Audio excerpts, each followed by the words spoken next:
आखिर एस्ट्रॉइड्स होते क्या है या ब्रह्मांड में उसकी उत्पत्ति कैसे होती है।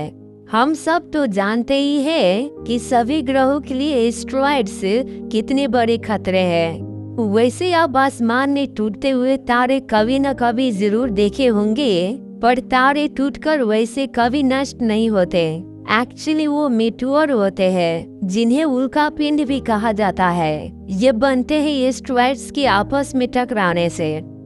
एस्ट्रॉइड सोलर सिस्टम के निर्माण से ही मौजूद है। लगभग 4.5 अरब साल पहले सौर मंडल और उसकी ग्रहों की उत्पत्ति हुई थी। तब मलबे के तल पर जो चट्टानें अभिषेक बची थी वही आज के समय में एस्ट्रॉइड्स कहलाती है।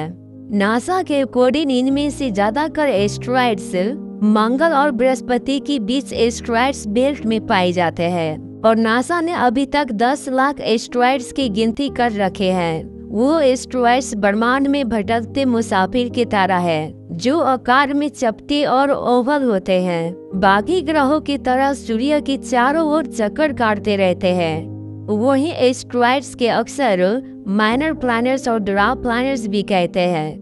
इन सब में से सबसे बड़ा एस्ट्रॉइड्स वेस्टा को कहते हैं, जो मेन एस्ट्रॉइड्स के बेल्ट में मौजूद होते हैं और उनके डायमीटर 550 किलोमीटर होते हैं। इससे पहले सेडिस को सबसे बड़ा एस्ट्रॉइड्स माना जाता था, पर उसको अब ड्वार्फ प्लैनेट्स की कैटेगरी में डाल दिया गया है।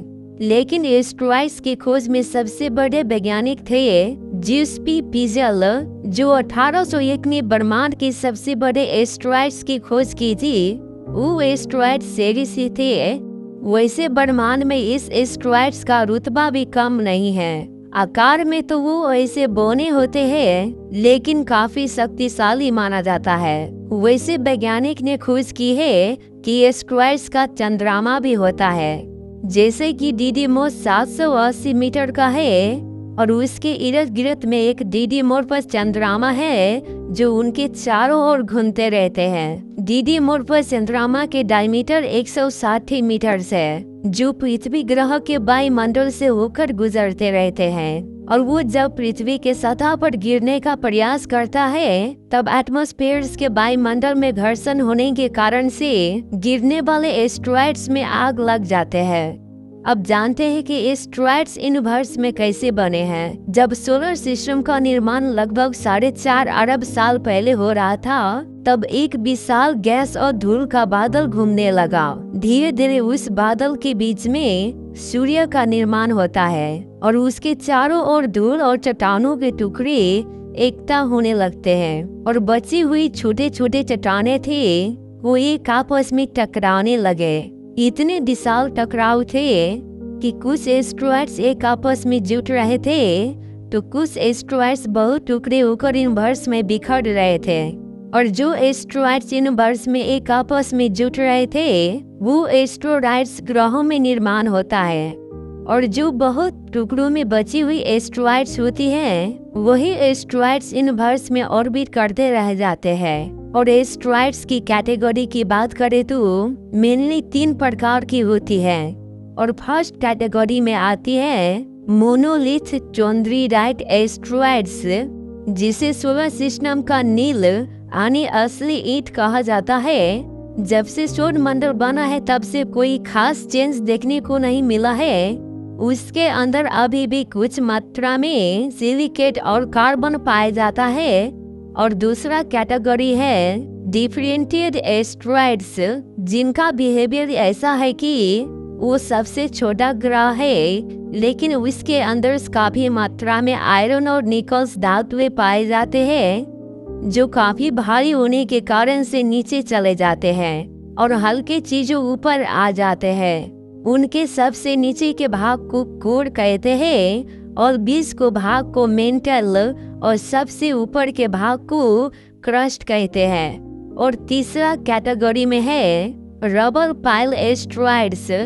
रबर पाइल एस्ट्रॉइड्स ऐसा होता है कि वो एक ठोस पत्थर की तरह नहीं होते, बल्कि ढेर सारे पत्थर एक आपस में टकराकर बिखर जाते हैं यूनिवर्स में, और वहीं सभी बिखरे हुए मटेरियल्स दोबारा से बनने लगता है।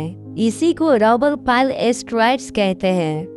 इनके अलावा वो कौन सी चीजों से बने होते हैं ये थोड़ा जान लेते हैं। जैसे कि पहला कॉन्ड्राइट और सी टाइप से बने होते हैं, उसके अंदर क्ले और सिलिकेट तत्व मौजूद होते हैं। और अगला स्टोन और एस टाइप से बने होते हैं, उसके अंदर भी सिलिकेट और निकल्स आयरन्स मौजूद होते हैं। तीसरा मेटालिक और एम टाइप से बने होते हैं, जो निकल्स आयरन उसमें मौजूद होते हैं। तो सी टाइप, एस टाइप और एम टाइप तीनों टाइप एस्टेरॉइड से बना है। वहीं वैज्ञानिक 2001 में सेरिस और वेस्टा एस्टेरॉइड्स के लिए एक मिशन लॉन्च किया था, जो 2011 में वेस्टा पर पहुंचा था और 2018 में सेरिस पर पहुंचा। वहां पर काफी रिसर्च करने के बाद ने पता चलता है कि सेरिस सॉलिड फॉर्म में है और वेस्टा लिक्विड फॉर्म में है। वहीं अंतरिक्ष में एस्टेरॉइड्स माइनिंग होने का पुष्टि जताया है। आखिर एस्टेरॉइड्स माइनिंग क्या होता है? अंतरिक्ष में बहुत सारे गोल्ड, प्लैटिनम और निकल्स मौजूद होते हैं। वो सभी एक आपस में ऑब्जर्व करते रहते हैं, इसी को एस्टेरॉइड्स माइनिंग कहते हैं। जहाँ तक एस्टेरॉइड्स को एक प्रकार के हानिकारक माना जाता है, तो एक प्रकार के फायदेमंद भी माना जाता है, क्योंकि इसी से काफी कुछ बनते हैं हमारे यूनिवर्स में और इसी से काफी हानि भी हो सकती है यूनिवर्स में। तो हम सब उम्मीद करते हैं कि सब कुछ अच्छा रहे यूनिवर्स में, ताकि हम सब कुछ अच्छे से जान पाए और समझ सके। तो दोस्तों, आज की वीडियो यहीं तक थी। मिलते हैं आप सबके बीच में अगले वीडियो में। तब तक के लिए नमस्कार, धन्यवाद।